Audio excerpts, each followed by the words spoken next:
Hello, boys and girls, and welcome back to another exciting episode of E-maginative Stories.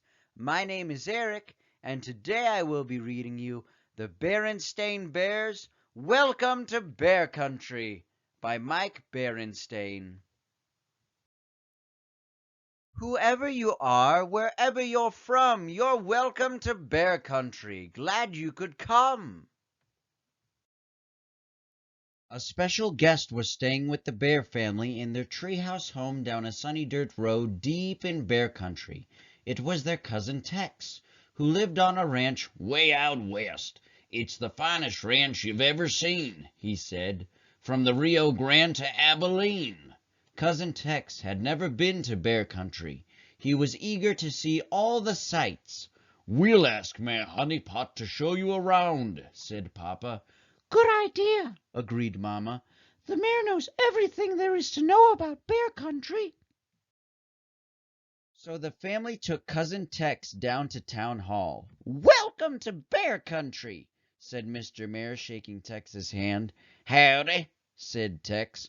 "Always glad to show a visitor around our fine community," said the mayor. "Hop into my long lavender limousine and we'll start right here in Beartown." "This is where Bear Country folks come to do their shopping and other things," said the mayor. "They go to the post office, stop by the library, and have a bite to eat. Maybe stop by the clothing or flower shops. If there's anything you need, we've got it right here in Beartown." "What a commotion," said Tex. "Back home we've just got the general store, a barbecue place, and the feed mill." Leaving town, they stopped as a train pulled out of Beartown Station. "It looks a lot like the rail depot back home," said Cousin Tex. "Meet Chief Bruno and Officer Marguerite," said the mayor. "They keep peace and make sure everyone in Bear Country is safe and secure." "Howdy," said Tex. "Always glad to meet the local peace officers. Back home, Marshal Bruin keeps an eye on things." Just outside town, they stopped at the Berenstain Institution. Professor Actual Factual showed them around. "We have many exhibits," said the professor. "Dinosaur fossils, historic aircraft, precious gems, and the gallery of great bear art." "Golly," said Tex, "there's not much like this back home. Just the Western History Museum." "What's on exhibit there?" asked the professor. "They have the disguise that Billy the Cub wore while robbing the bank at Fort Grizzly." "Golly," said the professor, impressed.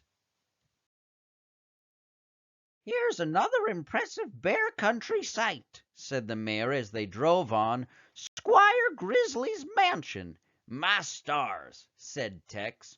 "Quite a sizable spread."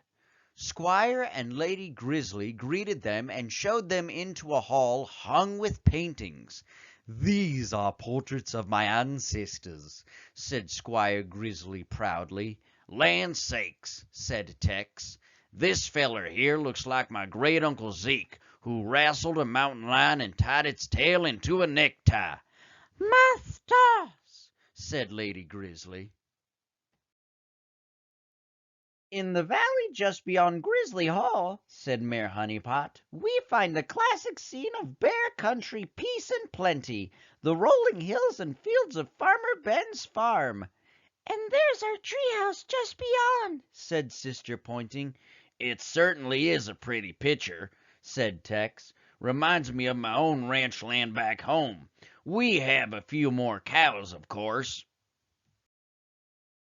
"In the next valley," Mayor Honeypot went on, "we find a very different picture."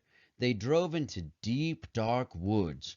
"Why, this is the great spooky forest," said Papa. "That's right," said the mayor.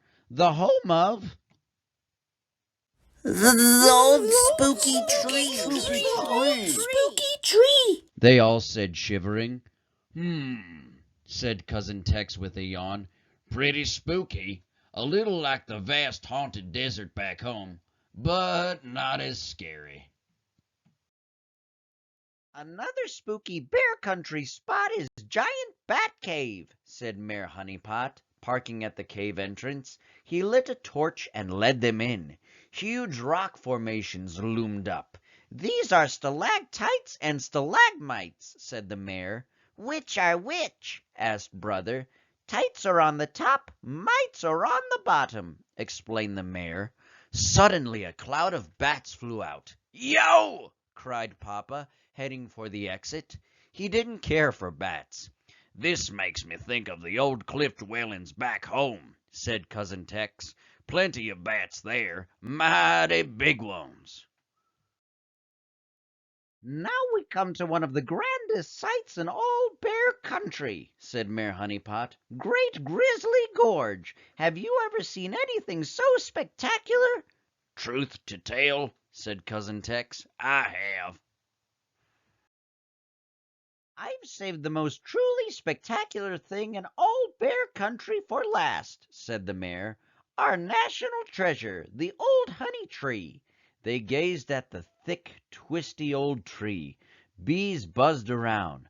The smell of honey was in the air. Sweet, golden, sticky honey oozed from the trunk. Yum! Said all the bears. Cousin Tex stuck out his tongue to catch a dip, but the bees buzzed out in an angry cloud. The bears jumped into Mayor Honeypot's limousine and sped away. Luckily, the mayor's limousine was faster than the bees. They made it back to Beartown mostly unstung. "Cousin Tex," said Mayor Honeypot, "I'd like to present you with a sample of our most precious possession, Bear Country's golden honey." Said Cousin Tex, taking a taste.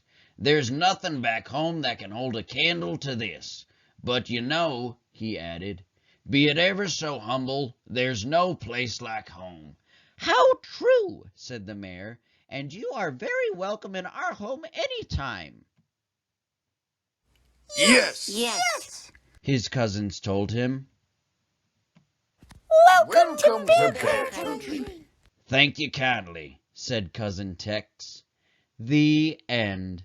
Thank you all for tuning in to the reading today, and thank you all for reading along with me. Be sure to tune in on Tuesday for the next book that I will be reading, titled Barn Dance, by Bill Martin Jr.